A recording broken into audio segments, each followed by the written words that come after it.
അപ്പം ഒരു നീണ്ട കാത്തിരിപ്പിന് ശേഷം ആ ദിവസം വന്നെത്തിയിരിക്കുകയാണ്. നമ്മളിപ്പോൾ ഉള്ളത് ഫ്രാങ്ക്ഫർട്ട് എയർപോർട്ടിലാണ്. നമുക്ക് ഫ്ലൈറ്റ് ഉള്ളത് ഇവിടുത്തെ 5:15 നമ്മുടെ നാട്ടിൽ ഏകദേശം ഒരു 8:45 ഒക്കെ ആവുമായിരുന്നു. അപ്പം അങ്ങനെ ഇവിടുന്ന് ഫ്ലൈറ്റ് കയറാൻ പോയി. ഇപ്പോൾ സമയം 12:15 ആയതേ ഉള്ളൂ. അതുകൊണ്ട് ഞങ്ങൾ ടെർമിനലിലൂടെ നടന്നിട്ടില്ല, പുറത്ത് തന്നെ ഇരിക്കുക. താഴെയാണ് റെയിൽവേ സ്റ്റേഷൻ. അപ്പം ട്രെയിൻ വന്ന് ഇറങ്ങി നേരെ മണ്ടയ്ക്ക് കയറി ഇവിടെ വെയിറ്റ് ചെയ്യും. നമ്മൾ റിസ്ക് എടുക്കണ്ടെന്ന് കരുതി കുറേയേറെ നേരത്തെ ആയിരുന്നു ഇത് ഇറങ്ങിയിട്ടുണ്ടായിരുന്നത്. പക്ഷേ വിചാരിച്ചാലും ഒത്തിരി നേരത്തെ എത്തി. കുറച്ചേരം ഇനി ഇവിടെ പോസ്റ്റാ. കുറച്ചേരം ഇവിടെ നിന്നിട്ട് ഇവിടുത്തെ കാഴ്ചകളൊക്കെ കണ്ടിട്ട് നേരെ ടെർമിനലിലോട്ട് പോകും. അപ്പം പിന്നെ കാണാം.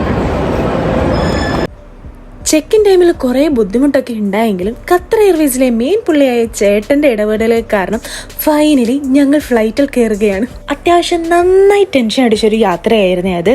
ഇനി അതൊക്കെ പറഞ്ഞിട്ട് എന്താ കാര്യം, പോട്ടെ അല്ലേ. ഓരോ സ്ഥലങ്ങൾ എക്സ്പ്ലോർ ചെയ്യുന്ന പോലെ തന്നെ ഓരോ എയർലൈൻസും അവരുടെ ഹോസ്പിറ്റാലിറ്റിയും ഒക്കെ എക്സ്പീരിയൻസ് ചെയ്യാൻ എനിക്കിഷ്ടമാണ്. ഇതെൻ്റെ ഫസ്റ്റ് ഖത്തർ എയർവേസ് യാത്രയും കൂടെ ആയിരുന്നു. അങ്ങനെ നമ്മൾ ഫ്ലൈറ്റിൽ കയറി, ഫ്ലൈറ്റ് എടുത്തു. ഇനി നമുക്ക് കുറച്ച് നേരം പറക്കാം. നിയർലി 6 hours ആയിരുന്നു ജർമ്മനി ടു ഖത്തർ ട്രാവൽ ഉണ്ടായിരുന്നത്. അതും നമ്മുടെ ഫ്ലൈറ്റ് രാത്രിയിലും കൂടിയായിരുന്നു. അങ്ങനെ നമ്മൾ പറന്ന് അറബികളുടെ സ്വന്തം നാടായ ഖത്തറിലെത്തിയിരിക്കുകയാണ്. ഞാൻ ആദ്യമായി ട്രാവൽ ചെയ്യുന്നൊരു ഗൾഫ് കൺട്രിയാണ് ഖത്തർ. നമ്മുടെ യൂറോപ്യൻ കൺട്രീസൊക്കെ ആയിട്ട് റിലേറ്റ് ചെയ്ത് നോക്കുമ്പോൾ ഒരുപാട് ഡിഫറൻസ് എനിക്ക് ഇവിടെ തോന്നി. ഇങ്ങനെ ഒരുപാട് ഡെസേർട്ട് ഏരിയാസും അറബികളും ഒക്കെ ഞാൻ മൂവീസിലായിരുന്നേ കണ്ടിട്ടുണ്ടായിരുന്നത്. അതൊക്കെ നേരി കാണാനും ഒരു ഭാഗ്യമുണ്ടായി. ശരിക്കും ഞങ്ങൾ ഖത്തറിൽ പോയത് ഖത്തർ എക്സ്പ്ലോർ ചെയ്യാൻ വേണ്ടി ആയിരുന്നില്ലേ, നമ്മുടെ ഒരു ഫാമിലി ഗെറ്റ് ടുഗദറിന് വേണ്ടിയിട്ടായിരുന്നു. നമ്മുടെ ചേട്ടനും ചേച്ചിയും പിള്ളേരും ഒക്കെ ഉള്ളത് ഖത്തറിലാണ്. അപ്പോൾ അവരോടൊപ്പം ഒരു ക്വാളിറ്റി ടൈം, അതായിരുന്നു നമ്മുടെ ഖത്തർ യാത്രയുടെ മെയിൻ ഉദ്ദേശം. ബട്ട് അവർ നല്ല വെൽ പ്ലാൻഡ് ആയിരുന്നു. അതുകൊണ്ട് 3-4 days കൊണ്ട് തന്നെ ദോഹ ഏകദേശം കറങ്ങിക്കാണാൻ ഞങ്ങൾക്ക് കഴിയും.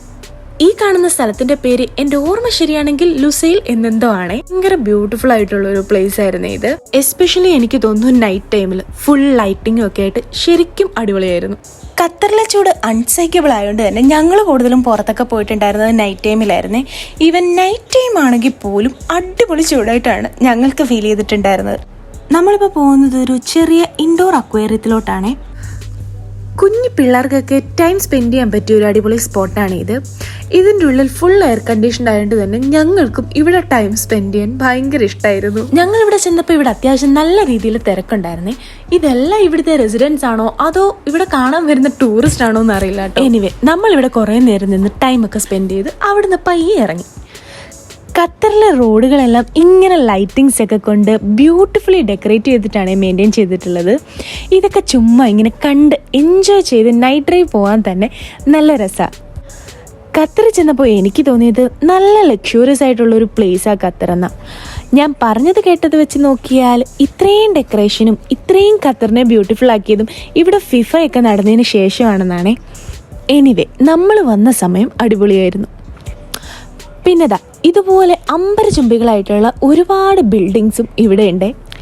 ഇതൊക്കെ ഇങ്ങനെ എൻജോയ് ചെയ്യണമെങ്കിൽ നൈറ്റ് ടൈം തന്നെയാണെന്ന് തോന്നുന്നു ഏറ്റവും ബെറ്റർ ടൈം.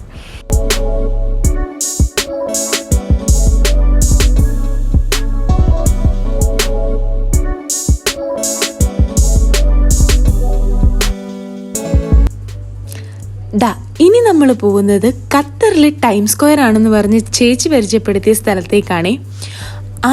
ഒരു കൊച്ചു ടൈം സ്ക്വയർ ആണെന്നൊക്കെ പറയാം. എനിക്ക് നന്നായി ഇഷ്ടപ്പെട്ടൊരു പ്ലേസ് ആയിരുന്നു ഇത്.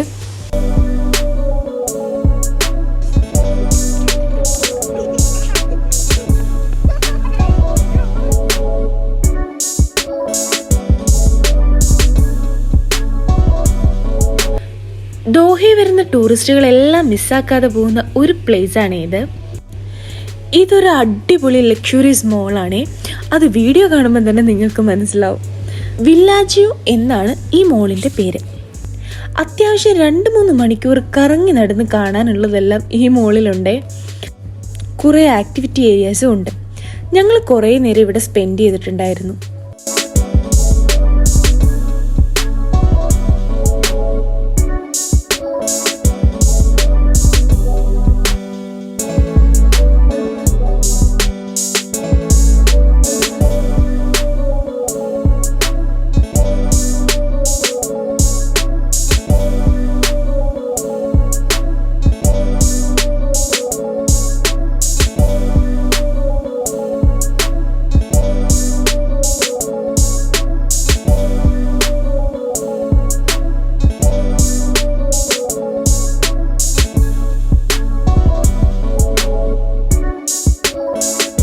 നമ്മളിപ്പോൾ ഉള്ളത് ഇവിടുത്തെ ഒരു മോളിലാണ്, വില്ലേജ് എന്നറിയപ്പെടുന്ന മോളിൽ.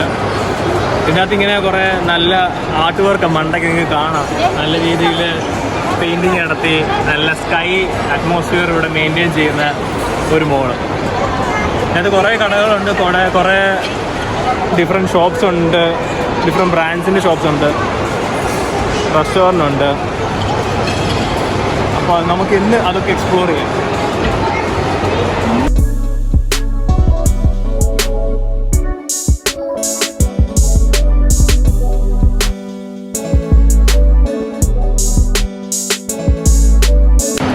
സ്കേറ്റിങ്ങിൻ്റെ ഏരിയ.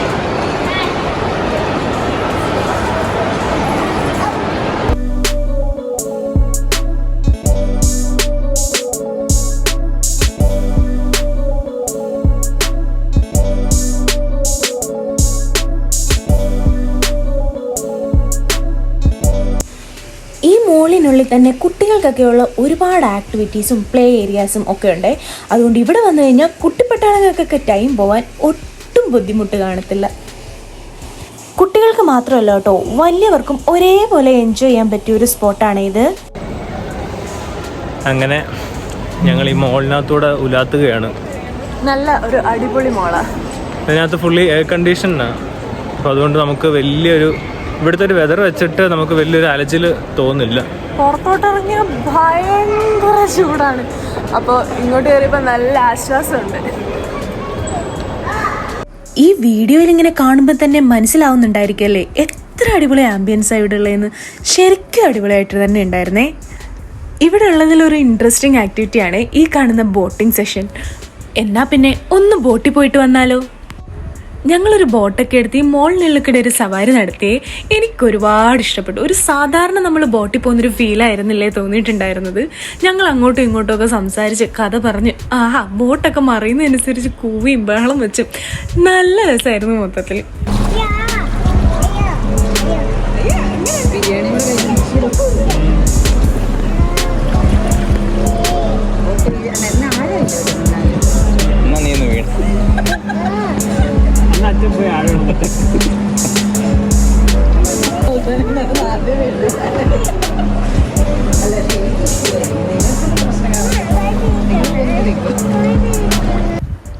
കൂട്ടത്തിലുള്ളവരെല്ലാം തന്നെ ക്ഷീണത്തിൻ്റെ അസുഖമുള്ളവരായതുകൊണ്ട് എന്നാൽ പിന്നെ ഒരു ചില്ലായിട്ടൊരു ജ്യൂസ് കുടിച്ചിട്ടാവാം ബാക്കി കറക്കുമെന്ന് വെച്ച് അവിടെ നിന്ന് നമ്മൾ നേരെ വന്നത് ഈ കാണുന്ന സൂക്കിലോട്ടാണേ.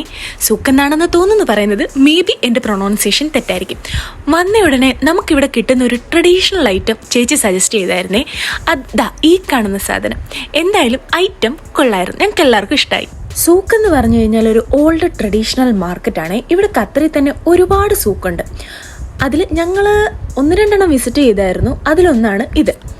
ഇവിടെ നമുക്ക് ഒരുപാട് പഴയ രീതിയിലുള്ള ഐറ്റംസ് ഒക്കെ വാങ്ങിക്കാൻ പറ്റുമേ. ഒരുപാട് ഷോപ്സ് ഇതിനുള്ളിൽ തന്നെ ഉണ്ട്.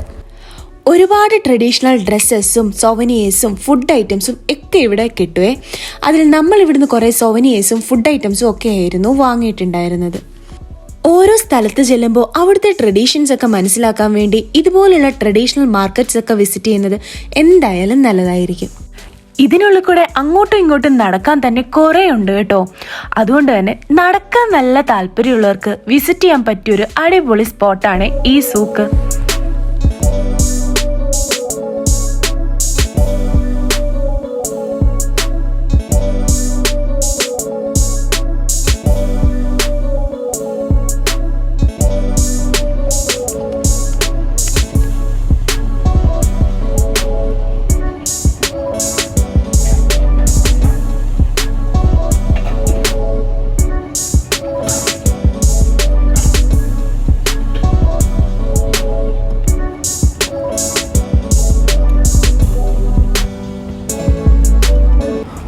ഒരു അറബി നാട്ടിൽ വന്നിട്ട് അറബികളുടെ സ്വന്തം ഒട്ടകത്തെ കണ്ടില്ലെങ്കിൽ നല്ല മോശമായിപ്പോയനല്ലേ. എന്തായാലും ഒരൊട്ടകത്തെയും കണ്ടു.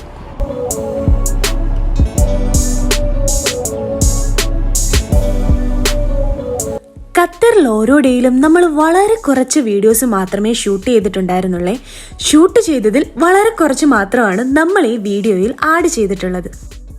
അത് ഞാൻ നേരത്തെ പറഞ്ഞതുപോലെ ഒരു ട്രാവൽ വ്ളോഗ് എടുക്കാൻ വേണ്ടിയിട്ടോ എക്സ്പ്ലോർ ചെയ്യാനോ വേണ്ടിയിട്ടോ ആയിരുന്നില്ല നമ്മൾ ഖത്തറിൽ വന്നിട്ടുണ്ടായിരുന്നത്. എന്നാലും നമ്മൾ മാക്സിമം എക്സ്പ്ലോർ ചെയ്യുകയും എൻജോയ് ചെയ്യുകയും ചെയ്തിട്ടുണ്ടായിരുന്നു. ഈ വീഡിയോസൊക്കെ കണ്ടിട്ട് നിങ്ങൾക്ക് തോന്നിയോ ഖത്തർ കാണാൻ ബ്യൂട്ടിഫുൾ കൂടുതൽ നൈറ്റ് ടൈമിലാണെന്ന്? എനിക്കങ്ങനെ ഫീൽ ചെയ്തു കേട്ടോ. ഖത്തറിലുള്ള ആൾക്കാരെല്ലാം കൂടുതലും നല്ല ലക്ഷറിയസ് ലൈഫ് ലീഡ് ചെയ്യാൻ ആഗ്രഹിക്കുന്നവരാണെന്ന് തോന്നുന്നേ. അതുകൊണ്ട് തന്നെ അവരുടെ റോഡും ബിൽഡിങ്സും ഒക്കെ നല്ല അടിപൊളിയായിട്ട് അവർ ഡെക്കറേറ്റ് ചെയ്തിട്ടുണ്ട്. കൂടുതലും ഈ ലൈറ്റിങ്സ് ഒക്കെ വെച്ചിട്ട്. നേരെ തിരിച്ച് ജർമ്മനിയിൽ കൂടുതലും സേവ് എനർജിയുടെ ആൾക്കാരാണ്. പക്ഷെ ജർമ്മനിയിലും ടൂറിസ്റ്റ് പ്ലേസ് ഒക്കെ ഇതുപോലെ ഡെക്കറേറ്റ് ചെയ്തിട്ട് തന്നെയാണ് ഉള്ളത്.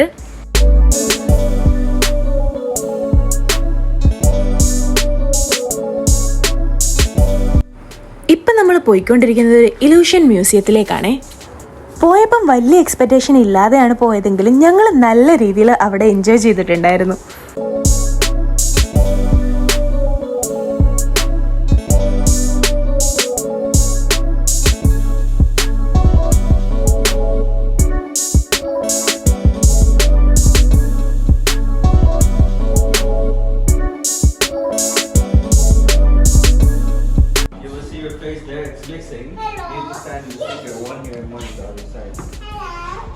You need to be like same height.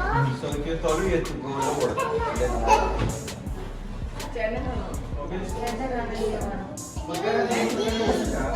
Same height.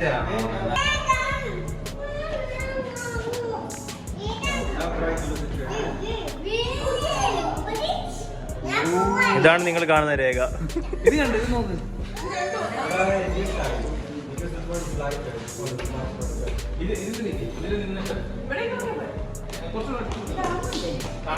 Centre point centre point ഒരു 30-20 സെക്കൻഡ് നോക്കിയിട്ട് കൈലോട്ട് നോക്കും. ആ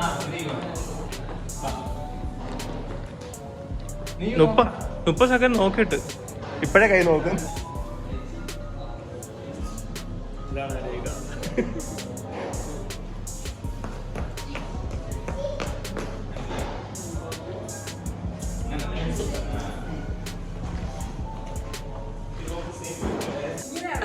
അങ്ങനെ ഇരുന്നോ.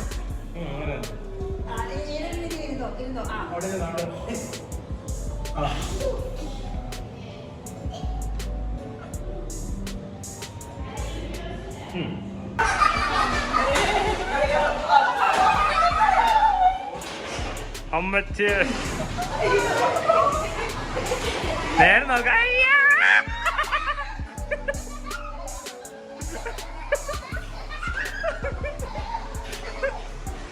ഇങ്ങനെ പേടിക്കാറ്.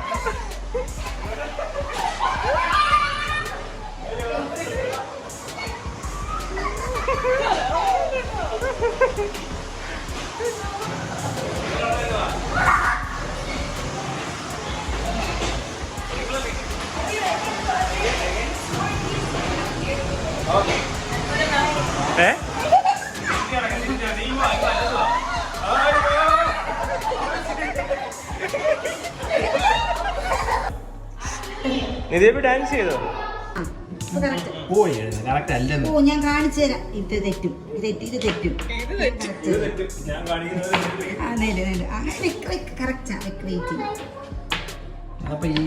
കോമഡി നമുക്കൊരു ചാനൽ തുടങ്ങിയല്ലോ.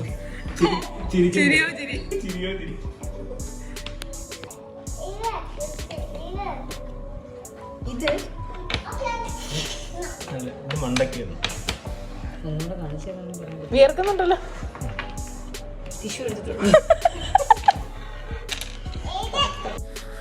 അങ്ങനെ നമ്മൾ നമ്മുടെ ഖത്തർ ഡേയ്സ് ഈ ഒരു ബോട്ട് റൈഡോട് കൂടി അവസാനിപ്പിക്കുകയാണ്. ടോട്ടൽ ഒരു 30 മിനിറ്റ്സിന്റെ ബോട്ട് റൈഡായിരുന്നു നമ്മൾ ബുക്ക് ചെയ്തിട്ടുണ്ടായിരുന്നത്. ആ ഒരു ടൈം സ്പാനിൽ തന്നെ ബോട്ടിനുള്ളിൽ നമ്മളെ എൻ്റർടൈൻ ചെയ്യാൻ വേണ്ടിയിട്ട് പാട്ടും ഡാൻസും ഒക്കെ ഉണ്ടായിരുന്നേ.